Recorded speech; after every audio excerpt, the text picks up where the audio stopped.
couple different shelves here.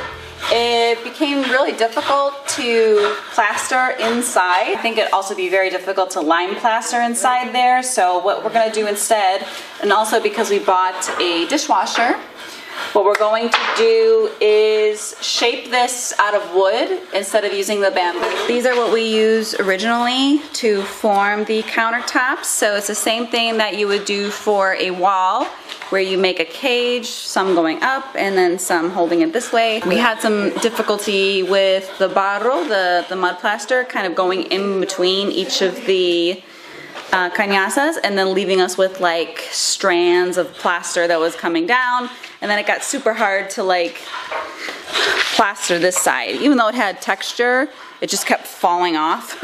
So I think it would just be easier to just make it out of wood.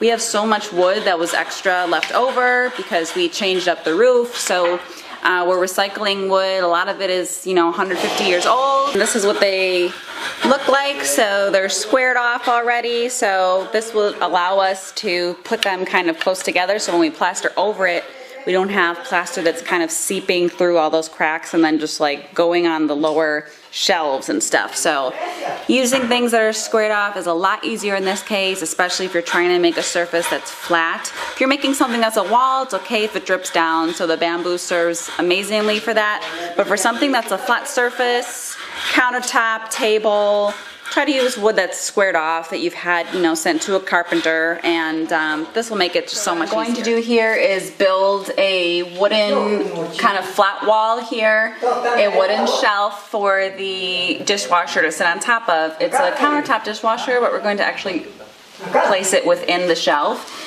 And then below, I'm gonna leave it open for now. I might install some kind of shelf in the future. Then this space I think will be great for a little trash can or something. So it can keep hidden and out of the way. So yeah, build it time.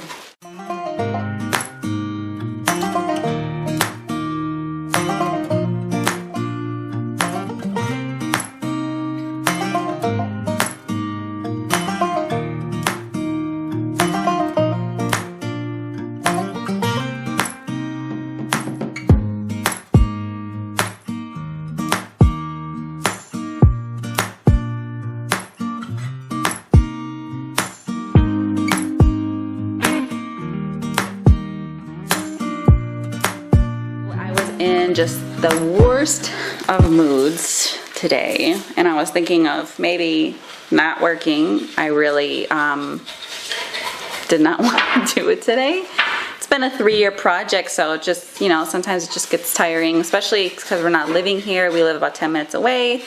So if we're doing anything that's time sensitive, like lime plaster, then I have to go down and then come back up and then go down. So there's just, you know, sometimes you just have your bad days, and there's nothing wrong with that. So today I'm just gonna do a nice, easy job. I took the day off yesterday, and we're just gonna, you know, just kind of get everything planned so that once Monday comes around, then we can start working on building out the kitchen and then getting that ready.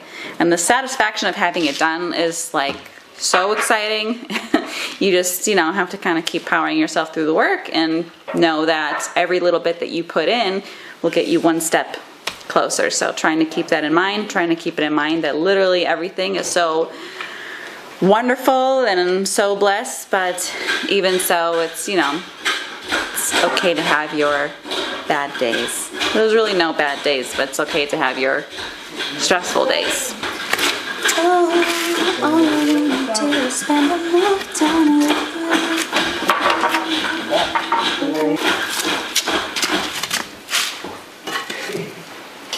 So I've cut the wood and then they're smoothing it out wonderfully because this wood was all cut with a motosierra. We got this from, it depends on where you get wood. Some wood you can buy from a carpenter. Here in, you know, the rural area that we live in, you can actually buy the wood off someone's property and then they'll cut it down with the motosierra and then level it out with a motosierra, a chainsaw. It's kind of weird thinking of the words in English. When you cut it with a chainsaw, then you have to kind of smooth it out because it gets very textured.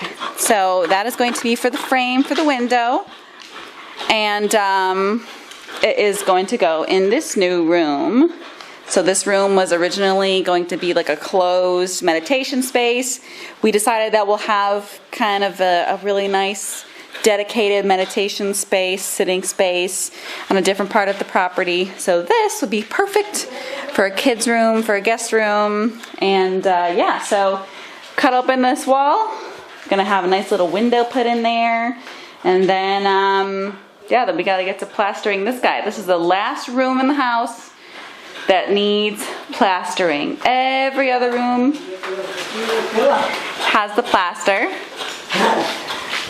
You can see it's got the nice little color, so a little bit of work left, but making great progress.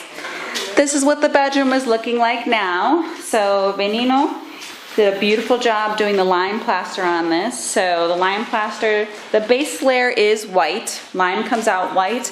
And then for the second layer, when you add your putty and you add clay to it to get the color that you want, then this is going to be a beautiful brown color because we're using a umber clay. So these are what the walls look like. So there's a little bit of texture still on them. If you touch it, it's almost like a very, very fine sandpaper.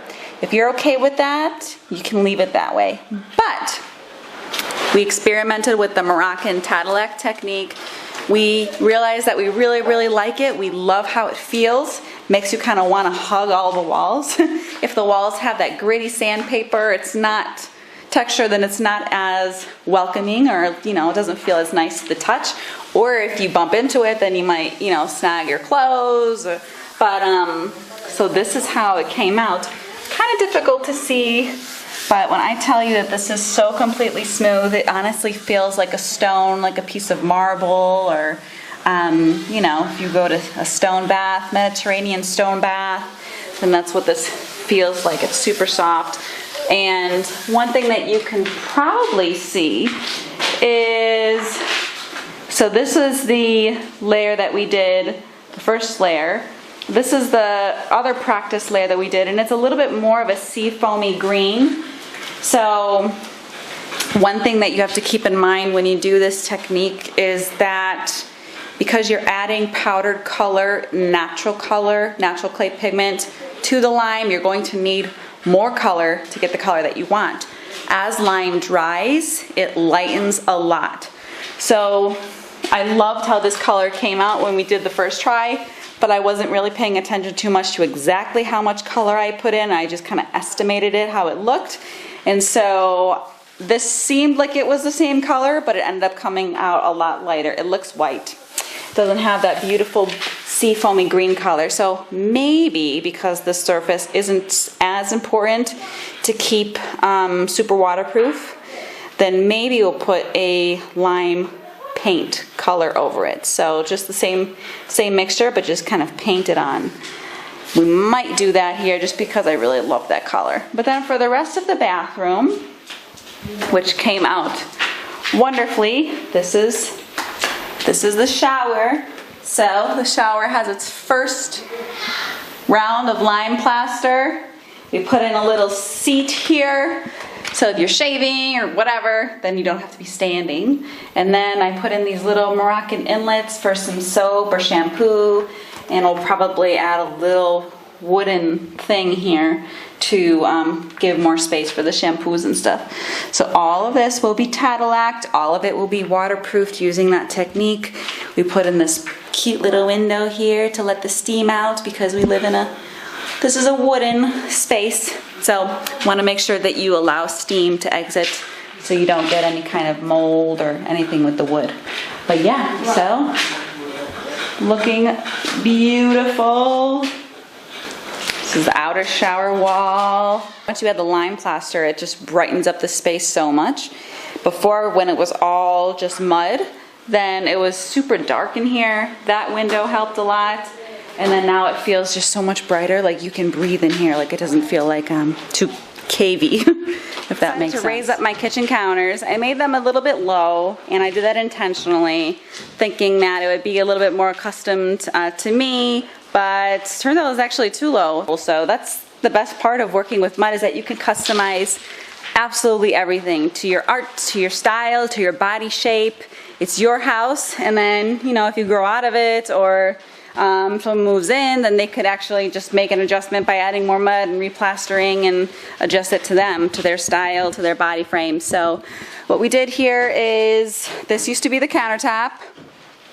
This used to be the countertop here, and we had a counter that was going across this side, where this is a shelf underneath the main part, and then this part was where the gas tank would go for the stove. And then I still haven't built the actual part where the stove is going to be put in. That I have not done. And then the fridge will go on that side. But decided to raise the counters up, so I didn't have to take off these columns. These columns could stay. So easy adjustments, and I also like that once we do that, then the sink is actually going to be made deeper than what it is. So by raising up these two walls on the side, then we'll have a sink that's a bit deeper.